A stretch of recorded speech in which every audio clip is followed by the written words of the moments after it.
பத்மமுகே ரௌத்ரரூபிண்யாம் அபய அஸ்தாங்கத கருணாமூர்த்தியை சர்வ வியாபிதம் லோகரட்சமாம் பாப விமோசன துரித நிவாரணம் லக்ஷ்மி கடாட்ச சர்வாபீஷ்டம் அநேகம் தேஹி நுரசிம்மா ஹரி நாராயண துரித நிவாரண பரமானந்த சதாசிவ சங்கர் யோகி ராம் சுரத்குமார் யோகி ராம் சுரத்குமார் யோகி ராம் சுரத்குமார் ஜெயகுரு ராயா.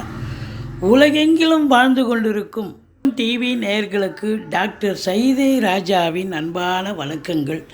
நாம் இப்பொழுது இந்த எபிசோடில் வாக்கிய பஞ்சாங்க அடிப்படையில் வார ராசி பலன்கள் ஆகஸ்ட் 26 முதல் செப்டம்பர் 1 வரைக்கும் உள்ளடக்கிய நாட்களுக்கு கிரகங்கள் ஒவ்வொரு ராசிக்கும் எப்பேற்பட்ட பலன்களை வழங்கப் போகிறது என்பதை பார்க்கலாம் வாங்க. தனுசு ராசி காலபுருஷனுக்கு 9வது ராசி. குரு பகவான் ஆட்சி பெறும் வீடு. இப்பொழுது குரு பகவான் எங்கே இருக்கிறார் அப்படின்னா 6ஆம் இடத்தில் குரு இருக்கிறார்.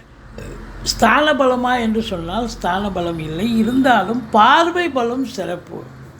அதாவது 10ஆம் இடத்தை பார்க்குறார், 12ஆம் இடத்தை பார்க்குறார், 2ஆம் இடத்தை பார்க்குறார். இன்னும் அதை விட என்னங்க வேணும்? தொழில் ஸ்தானத்தை பார்க்குறார், நல்ல வருமானம், குடும்பஸ்தானத்தை பார்க்குறார், சந்தோஷம் இருக்கிறது. மூலம் பூராடம் உத்திராடம் முதல் பாதம் உள்ளடக்கிய இந்த தனுசு ராசியில் பிறந்த அன்பர்களுக்கு இந்த வாரம் யோகமான ஒரு வாரமாகத்தான் அமையப்போகிறது. அதில் சந்தேகத்துக்கு இடமில்லை. பாருங்கள், 10ஆம் இடத்தை குரு பார்க்குறார். தொழில் உத்தியோகம் சிறப்பாக அமையும். தொழிலில் மேன்மை, உத்தியோக மேன்மை கண்டிப்பாக கிடைக்கும். கேட்குற இடத்துல கடன் கிடைக்கும். தொழிலில் கடனை வாங்கி போடுங்க, தொழில் விருத்தியாங்க. இல்லை இன்னொரு பிரான்ச்சு கூட ஓப்பன் பண்ணலாம். காற்றுள்ள போதே தூட்டிக்கொள்னு சொல்கிற மாதிரி இன்னொரு பிரான்ச்சு ஓப்பன் பண்ணிங்கனாலும் நல்ல சம்பாத்தியம் கிடைக்கும். ஏன்னா குரு 6 இருக்கிற வரைக்கும் 10ஆம் இடத்தை பார்க்க போகிறார். தொழில் ஸ்தானம் உத்தியோகஸ்தானத்தை பார்க்குறதால தொழில் நல்ல சிறப்பாக ரெட்டிப்பு வருமானம் சொல்லும்.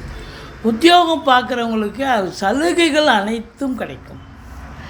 அதாவது இது நாள் வரைக்கும் மேலதிகாரி சக ஊழியர்கிட்டலாம் கொஞ்சம் பிரச்சனைகள் கையாண்டிருக்கலாம். ஆனால் இப்போ பார்த்தீங்கன்னா ஒருத்தருக்கு ஒருத்தர் சமரசமாக சந்தோஷமாக அன்னோன்னியத்தை கடைபிடிக்கக்கூடிய ஒரு காலகட்டம். உங்களுக்கு மதிப்பு மரியாதை கூடும். வேலை பார்க்குற இடத்துல சலுகைகள் கிடைக்கும். ட்ரான்ஸ்ஃபர் வேணுமா ட்ரான்ஸ்ஃபர், ப்ரமோஷன் வேணுமா ப்ரமோஷன், இன்க்ரிமெண்ட்டுக்காக காத்திருக்கிறீங்களா இன்க்ரிமெண்ட்டு, இப்படி அனைத்து சலுகைகளும் கிடைக்கும். சில பேர் ரொம்ப நல்லா வேலை பார்க்குறீங்க அப்படின்னா ஒரு சிலருக்கு கூடுதல் பொறுப்புகள் வழங்கி கௌரவிப்பார்கள். நிர்வாகம் கூடுதல் பொறுப்பு வழங்கும்.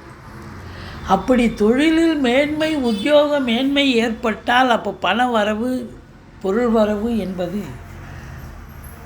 கண்டிப்பாக இருக்க போகிறது. இப்போ 2ஆம் இடத்தை குரு பார்க்குறார். பொருளாதார மேன்மை, குடும்ப மேன்மை, சந்தோஷம், குடும்பத்தில் அமைதி, நிம்மதி, சந்தோஷம், குதூகலம், நல்ல பண வரவு, பொருள் வரவு, பணம் பல வகையில் பையை நிரப்பக்கூடிய ஒரு தருணம். அற்புதமாக இருக்கக்கூடிய ஒரு காலம்.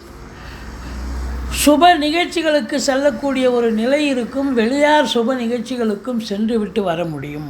கொடுக்கல் வாங்கல் சிறப்பாக செய்யலாம். இந்த 3ஆம் இடத்துல சனி இருந்தாலும் அவர் வக்ரகதியில் இருக்கிறதால இளைய சகோதரர் சகோதரிகளுக்கு தேக ஆரோக்கிய குறைவு ஏற்படலாம். கொஞ்சம் எச்சரிக்கையோடு இருந்துக்கங்க. மற்றபடி குறை ஒன்றும் இல்லை. எடுத்த காரியங்கள் காலதாமதம் எடுத்தாலும் அது சக்ஸஸ் ஆகக்கூடிய ஒரு அமைப்பு இருக்குங்க. இந்த தனுசு ராசியில் பிறந்த அன்பர்களுக்கு இழந்த கௌரவத்தை பெறக்கூடிய ஒரு தருணம் வந்தாச்சு. எல்லோரால் பாராட்டப்படுவீர்கள். சமூகத்தில் பேரு புகழ் அந்தஸ்து உயரக்கூடிய ஒரு தருணம். 4ஆம் இடத்தில் மாத்ருஸ்தானத்தில் ராகு இருந்தால் தாய்க்கு தேக ஆரோக்கிய குறைவு ஏற்பட்டு மருத்துவமனைக்கு செல்ல நேரிடலாம். அதே நேரத்தில் பார்த்தீங்கன்னா உங்களுக்கு வண்டி வாகனங்கள் செலவு வைக்கும். அசையா சொத்துக்கள் செலவினங்கள் ஏற்படும். மற்றபடி சொத்து வாங்க விற்க இருக்கும் அன்பர்களுக்கு நல்லது நடக்கும். பாருங்கள், ஒரு சிலர் சொத்து பத்தில் இன்வெஸ்ட் பண்ணுவீங்க. ஏன்னா 4ல் ராகு இருக்கிறதால கண்டிப்பாக சொத்தில் இன்வெஸ்ட் பண்ணக்கூடிய ஒரு தருணம். அந்நிய பொருளாதாரம் வீடு தேடி வரப்போகிறது. உள்நாட்டு வாணிபம், வெளிநாட்டு வாணிபம், ஏற்றுமதி இறக்குமதியாளர்கள், ஷேர் மார்க்கெட்டில் இன்வெஸ்ட் பண்ணுறவங்க, ஸ்பெக்குலேஷன் பண்ணுறவங்க, ஆன்லைன் பிஸ்னஸ் பண்ணுறவங்க, ஹோட்டல் பிஸ்னஸ் பண்ணுறவங்க, இவங்களுக்கெல்லாம் சிறப்பான காலம்.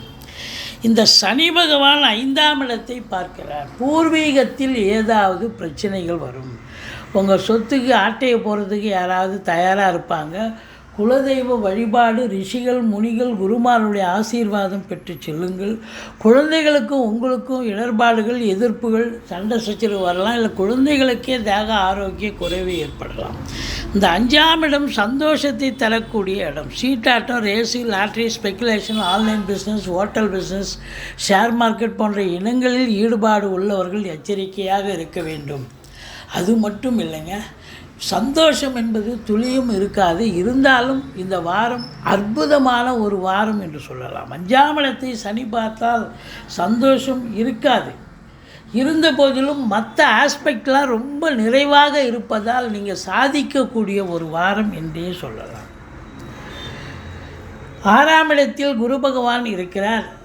எதிரிகள் ஓடி ஒளிவார்கள். கடன் சுமை படிப்படியாக குறையும். கோர்ட்டில் கேஸ் எதாக இருந்தால் சாதகமாக தீர்ப்பு வரும். சொந்த தொழில் செய்யக்கூடிய அன்பர்களுக்கு நம்பிக்கைக்கு பாத்திரமான பணியாளர்கள் கிடைப்பார்கள். இந்த மற்றபடி பார்த்திங்கனாக்கா வெளியூர் வெளிநாடு போகணும்னு நினைக்கிறவங்க தாராளமாக போகலாம். நல்லதையே நடக்கக்கூடிய ஒரு சூழல் டெஃபினட்டாக அற்புதமாக இருக்கும்.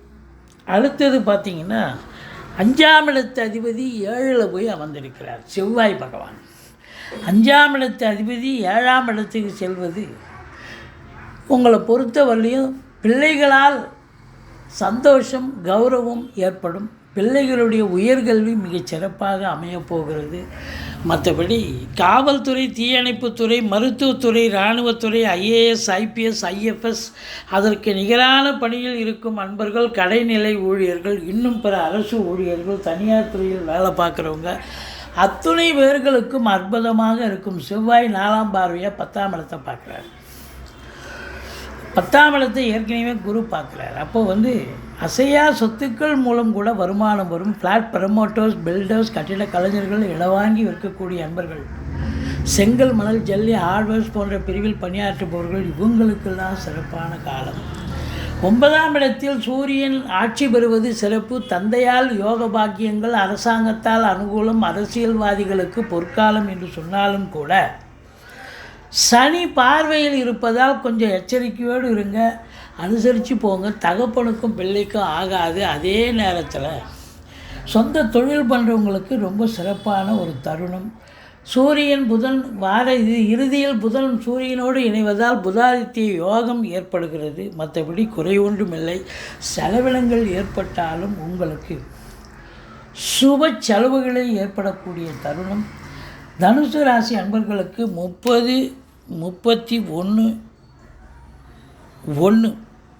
3 நாளும் சந்திராஷ்டம நாளாக வருவதால் மிகுந்த எச்சரிக்கையோடு இருங்க. சந்திராஷ்டமம்னு சொல்லிக்கிங்க, பாதி பிரச்சனை தானாக சால்வ் ஆகிடும். நீங்களும் சூதனமாக நடந்துப்பீங்க. மற்றபடி துர்க்கையை வழிபாடு செய்யுங்கள். வாழ்க்கை வளமோடும் நலமோடும் அமையப்போகிறது.